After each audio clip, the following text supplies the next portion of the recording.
She was humiliated Welcome right to in the our golden hotel. lobby of the seven-star How may I hotel, help you bent over today? wiping a table beneath the crystal chandelier. A female receptionist scoffed, "Careful! If you wipe the guest's feet by mistake, you'll lose your job." The manager waved her off, ordering her to disappear before the royal entourage arrived. But when Sheikh Fadil began speaking in ancient Arabic and no one understood a word, it was Elena the maid who had been pushed aside, who looked up and echoed every syllable in perfect Hadrami dialect. The room went dead silent. The Sheikh stood, eyes narrowed. "Where did you learn that? Or were you once one of us?" Elena Martinez, 29, stood there in her plain white blouse and black skirt, her dark brown hair tied back tight. No makeup, no jewelry, just a rag in her hand and a bucket by her feet. She'd been cleaning for hours, her hands red from the polish, her back sore from bending. The receptionist, a woman with sharp red nails and a designer scarf, leaned over the counter, smirking. "You missed a spot," she said, pointing at nothing. Elena nodded, said nothing, and kept wiping. She was used to this, people looking at her like she was less than the marble floor she cleaned.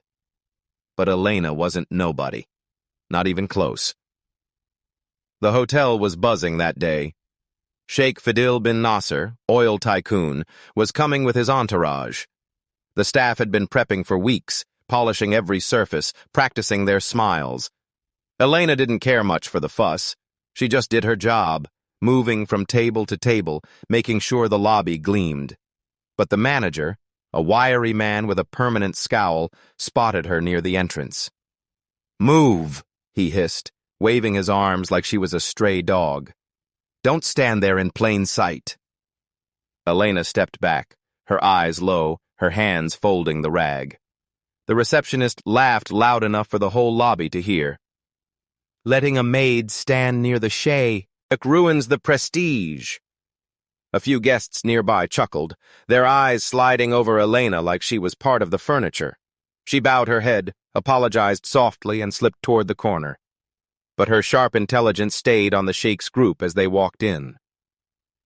A group of young influencers dripping in branded clothes and gold watches lounged nearby, snapping selfies with the chandelier in the background. One of them, a woman with a fake tan and a loud laugh, noticed Elena.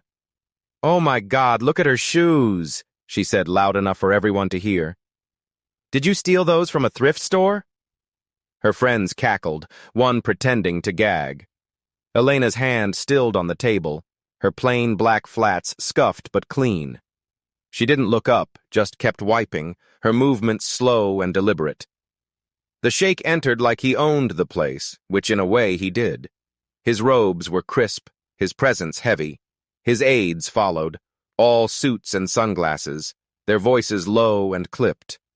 The hotel staff scrambled to bow, to smile, to offer drinks. Elena stayed in her corner, wiping down a side table nobody used. She was supposed to be invisible, but she couldn't help hearing the Sheikh's voice. He sat in a velvet chair, glanced around, and started speaking in ancient Arabic, a dialect so old most scholars only read it in books. "No one here understands us," he said to his aides. "Speak freely." They began discussing a deal. Buying oil fields near a border. Risky and controversial. One aide, a nervous man with a twitching mustache, muttered, "If anyone's recording, we're doomed." Elena's hand paused on the table. She shook her head slightly, almost like she was disagreeing with the air. A hotel guest, a middle-aged man in a tailored suit, noticed her phone and sneered. "What's this? Playing games on the job?" He leaned toward the manager, his voice loud. "You let your staff slack off like this?" The manager's face flushed, and he stormed over, hissing at Elena. "Put that away. You're embarrassing us." Elena slipped the phone into her pocket, her expression unchanged. "I was checking something," she said softly. The guest laughed, turning to the crowd. "Checking something? Like how to mop better?" The laughter spread, sharp and cruel. Elena's fingers curled around the edge of her bucket, but she didn't respond. She just picked it up and moved to another table, her steps as steady as ever. One of the aides, a tall man with a slicked-back ponytail, caught her glance. "Hey, you!" he barked, pointing. "What are you looking at? Do you understand?" The room turned, eyes locked on Elena. The receptionist snorted, folding her arms. "Don't think working here gives you the right to spy on royalty." The manager rushed over, his face red. "Elena, go to the storage room now. You're banned from the lobby." Elena's shoulders stayed straight. She bowed slightly and said, "I didn't mean to. I only know a little Arabic." The aides burst out laughing. "Arabic," the ponytail guy said. "Since when do maids speak the language of royalty?" Elena's fingers tightened around her rag, but her face stayed calm. She turned to leave, her steps slow, deliberate. As she reached the edge of the lobby, a young bellboy, barely 18, hesitated near her. He'd seen her work late nights, always quiet, always kind. He leaned in, his voice a whisper. "Don't let them get to you, Elena. They're just loud." Elena paused, her eyes softening for a moment. She gave him a small nod, barely noticeable, and kept walking. She tucked her rag into her pocket, her fingers brushing against the photo of her brother Carlos. The weight of it grounded her, kept her moving. She didn't need their approval. She never had. The Sheikh watched her, his eyes narrowing. He leaned forward and spoke again, this time in ancient Arabic, his voice low and testing. "If you understand, repeat that sentence using Hadrami prose." The room froze. Nobody knew what Hadrami prose was. Not the aides, not the manager, not even the hotel's fancy translator who was fumbling with his tablet. Elena stopped walking. She turned, placed her hands in front of her stomach in a gesture of court etiquette, and spoke. Her voice was steady, the Hadrami dialect rolling off her tongue like she'd been born to it. Perfect pronunciation, perfect cadence. A silver goblet slipped from an aide's hand, clattering to the floor. The Sheikh stood, his robes rustling. "What is your name?" he asked, his voice cutting through the silence like a blade. The manager lunged forward, horrified. "Silence," he hissed. "You'll be fired." The receptionist whispered to a co-worker, "She's digging her own grave." Other staff joined in, their voices a low hum of judgment. "Who does she think she is?" one said. Elena bowed her head again, her voice soft but clear. "I only answered because you asked." The Sheikh raised a hand and the room went quiet. His eyes stayed on Elena, searching her face like he was trying to solve a puzzle. He didn't speak, but his silence was louder than any order. A young woman from the entourage, her face caked in makeup, stepped forward. She pointed at Elena's blouse, her voice dripping with venom. "Look at that uniform. It's practically falling apart. You think you can stand here and play scholar?" She turned to the crowd, smirking. "She probably stole it from the laundry." The room erupted in snickers.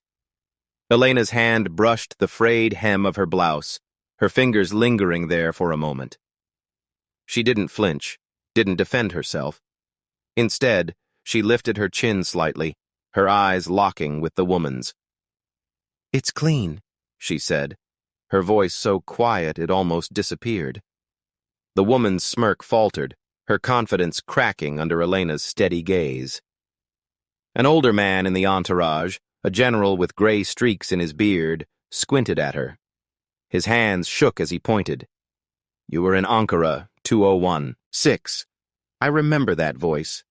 You were Cedar Tree. The name hung in the air like smoke. Cedar Tree, the code name of a woman who translated at a top-secret military summit. Her voice, the only thing that kept two nations from war." The aides exchanged glances. The manager's jaw dropped. The Sheikh sat back down, his hands clasped. "Why are you here working as a maid?" he asked. Elena's eyes flickered just for a second to a small photo she kept in her pocket. a faded picture of a boy, maybe 12, smiling in a dusty street. "I left," she said. "I've done enough." The Sheikh nodded, his face unreadable. "But today," he said, "I need you one more time." A junior aide, his tie too tight and his face flushed with ambition, couldn't hold back. He stepped forward, his voice loud. "This is ridiculous. She's a maid, not a diplomat." He turned to the Sheikh, gesturing wildly. "You can't seriously trust her with sensitive matters. She's probably making it up." Elena stood still, her hands folded. She didn't argue, didn't raise her voice. Instead, she picked up her cleaning rag, folded it neatly, and set it on the table. The gesture was so precise, so deliberate, it silenced the aide. His words trailed off, his confidence shrinking under her quiet dignity. The ponytail aide wasn't convinced. He leaned forward, sneering. "You think a few fancy words earn you a seat?" His voice was loud, meant to shame her. "Could be a coincidence or a performance." Another aide, younger with a smug grin, chimed in. "Prove it. Respond in extinct Bedouin Arabic." The room waited, expecting her to falter. Elena didn't blink. She opened her mouth and sang a traditional folk song of the Al-Harif tribe. Her voice soft but haunting, every note and word flawless. The young aide stepped back, his face pale. "Impossible," he muttered. "Only someone born in the Al-Harif tribe would know that." Elena's eyes met his, calm and steady. "I lived with that tribe for 2 years. Sheikh," she said. The words landed like a stone in water, rippling through the room.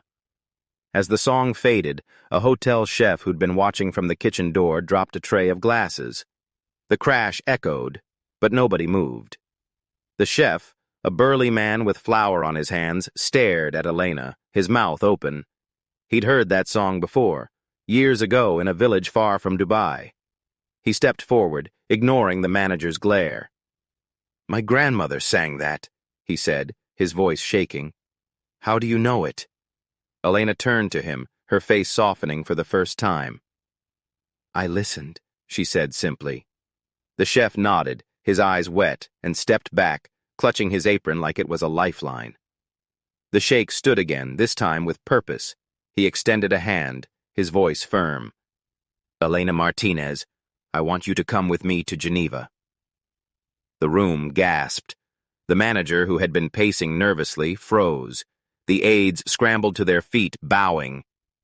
"At your service, Miss Martinez," one stammered, his earlier sneer gone. The receptionist's face turned gray, her hands clutching the counter.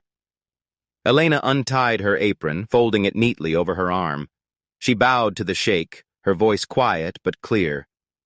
"I don't need fame," she said. "I only want my voice used at the right time."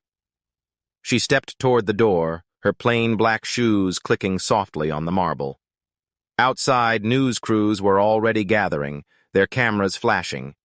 The anonymous maid was about to become a name the world wouldn't forget. Just before she stepped outside, an elderly guest, a woman with a cane and a velvet shawl, approached her. She'd been sitting quietly in the lobby, unnoticed by the entourage. Her eyes were sharp, her voice steady despite her age. "You remind me of my daughter," she said, her fingers trembling as she touched Elena's arm. "She never let them break her either." Elena paused, her hand resting on the doorframe. She looked at the woman, her expression unreadable but kind. "Thank you," she said softly, then pushed the door open. The woman watched her go, her cane tapping the floor, a quiet pride in her eyes. But that moment in the lobby wasn't the start of Elena's story. Years ago, she'd been someone else. A girl born in Yemen, raised in a family so wealthy they could buy silence. Her father was a diplomat, her mother a scholar. They taught her discipline, languages, the weight of words. By 15, she spoke 8 languages, including dialects most people didn't know existed. But then her brother Carlos died. An airstrike, a street he shouldn't have been on. Elena was 20, working for the UK Ministry of Defence, translating coded messages that saved lives.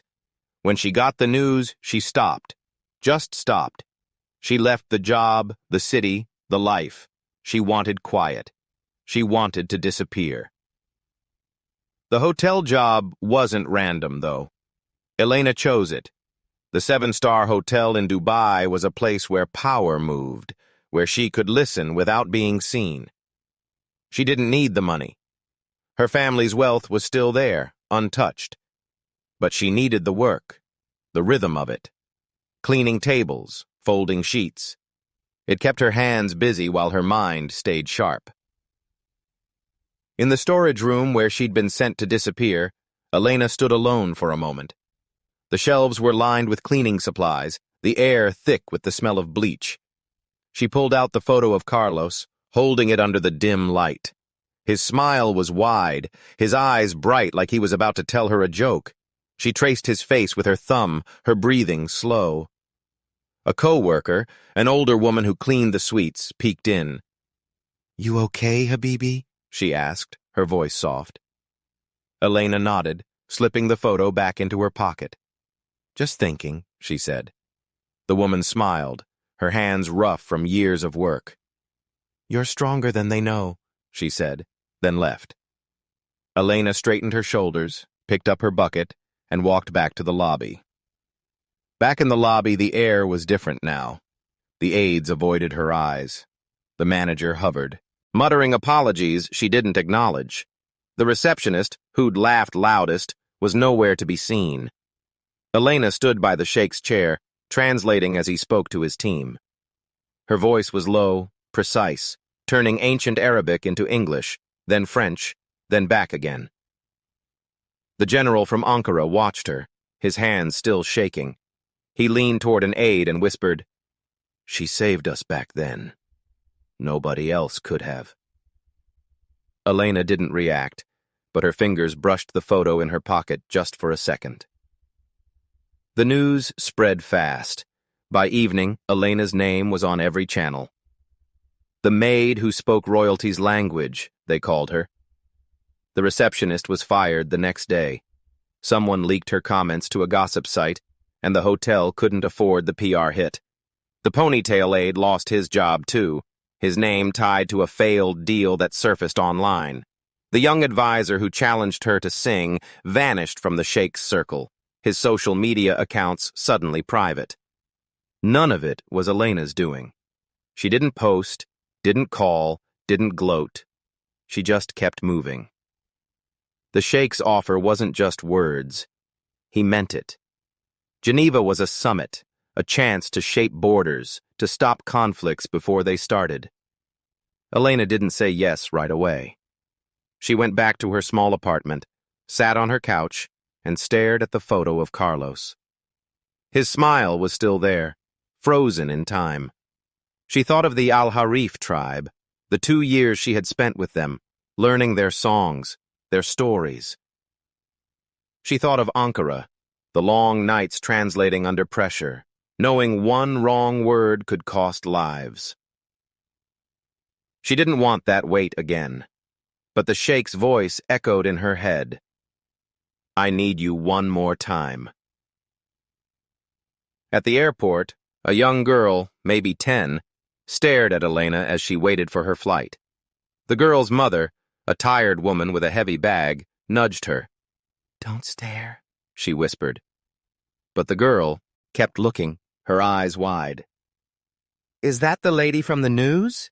she asked, loud enough for Elena to hear. Elena turned, her face softening. She knelt down, handing the girl a small coin from her pocket. A Yemeni rial, worn but shiny. "Keep listening," she said. The girl clutched the coin, her smile bright.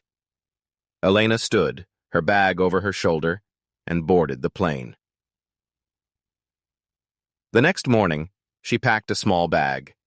No fancy clothes, just her usual plain skirts and blouses. She didn't call the Sheikh's team. They'd already sent a car. At the airport, a woman in a sharp suit handed her a badge. Elena Martinez, Global Head of Diplomatic Languages. Elena looked at it, her thumb tracing the letters. She didn't smile, but she nodded. The plane took off, and Dubai shrank below her. She didn't look back. In Geneva, the summit was chaos. Diplomats shouting, translators scrambling, papers everywhere. Elena walked in, her plain skirt out of place among tailored suits.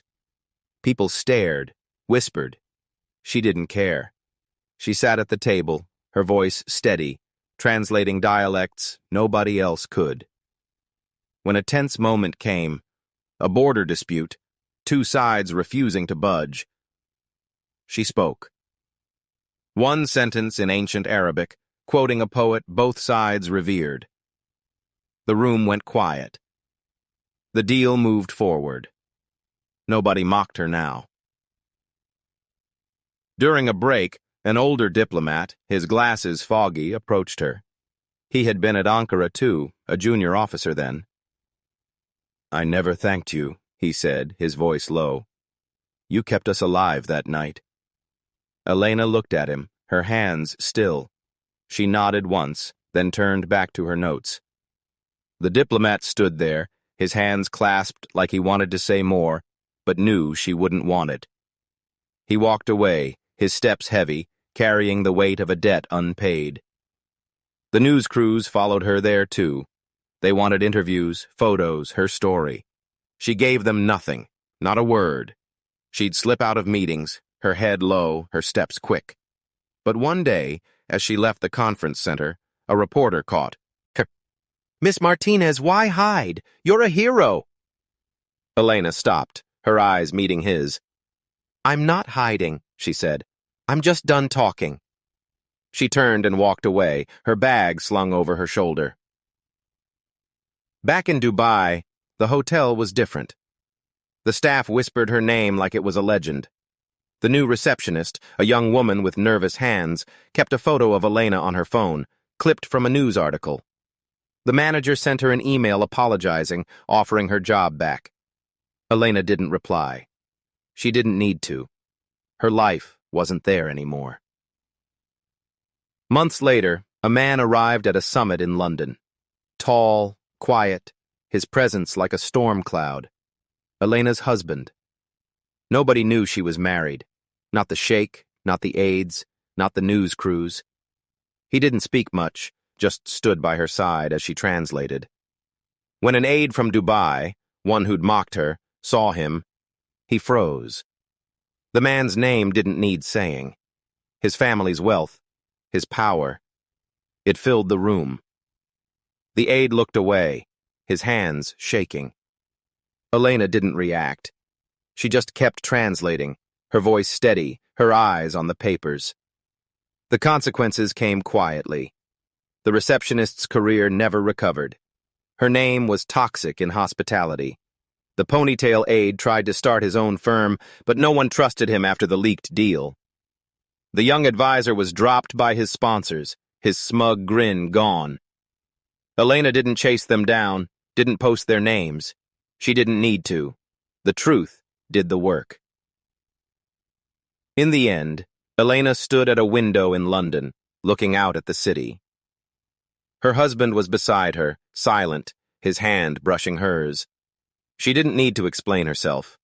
Not to him, not to anyone.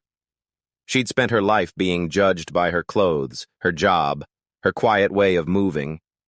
But she'd never bent, never begged, never lost herself. The world saw her now, not as a maid, not as a cryptographer, but as Elena. Just Elena. You know what it's like to be looked down on, don't you? To feel the sting of words meant to cut, to stand tall anyway. You're not wrong for staying quiet. You're not alone in carrying that weight. And Elena's story, its prophet,